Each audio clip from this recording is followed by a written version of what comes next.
Thanksgiving had always been a big deal in our family, a day filled with laughter, food, and the kind of chaos only large family gatherings can produce.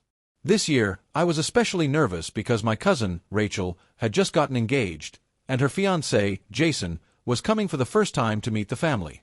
I had heard stories about him from Rachel, how charming he was, how ambitious, how everyone seemed to adore him, but I had never met him in person. The morning was spent helping my mom prepare the turkey, stuffing, and all the traditional sides, my nerves growing with each passing hour as I anticipated the moment we'd all sit down to eat. I tried to remind myself to stay calm, but nothing could prepare me for what happened the moment we gathered around the table. As everyone found their seats, I was moving to take my usual spot, at the head of the table near my aunt and uncle, when I noticed Jason casually sliding into the chair directly next to me. The room, which had been filled with chatter and laughter just moments ago, went unnaturally quiet. I looked around, confused at first, but then I realized that eyes were on us, my family's eyes, and Jason's own calculating gaze. Rachel had been talking animatedly to my parents, unaware of the tension she had inadvertently created by seating him there.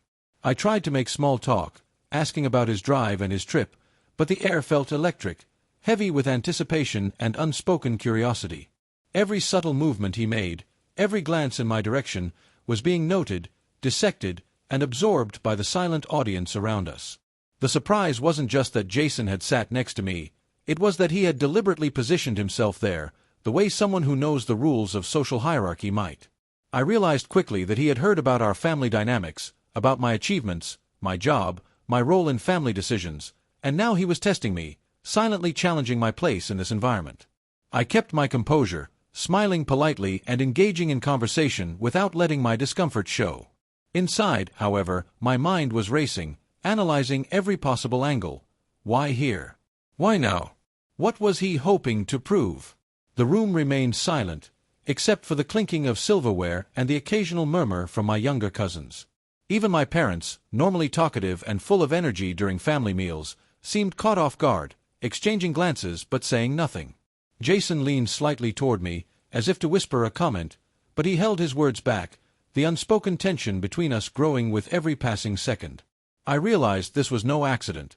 He was testing boundaries, seeing how I would respond, and perhaps gauging whether I would feel intimidated or rise to the challenge. I decided to maintain my calm, showing confidence without aggression, letting my presence speak for itself in the quiet storm of curiosity surrounding us.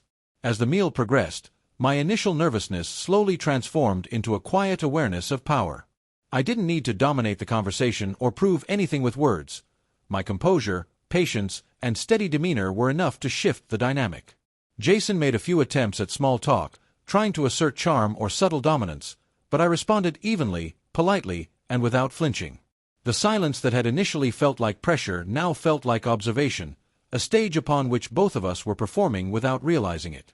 Other family members began to breathe easier, some laughing quietly at unrelated comments, but the unspoken tension between Jason and me remained the focal point. By the end of dinner, the air had shifted subtly. Jason's confident smirk had softened into a more respectful smile, and he engaged with the rest of the table more sincerely, less as a challenger and more as a guest. The moment of silence that had dominated the start of the meal became a memory, a testament to how a single seating choice could disrupt social expectations and reveal underlying dynamics.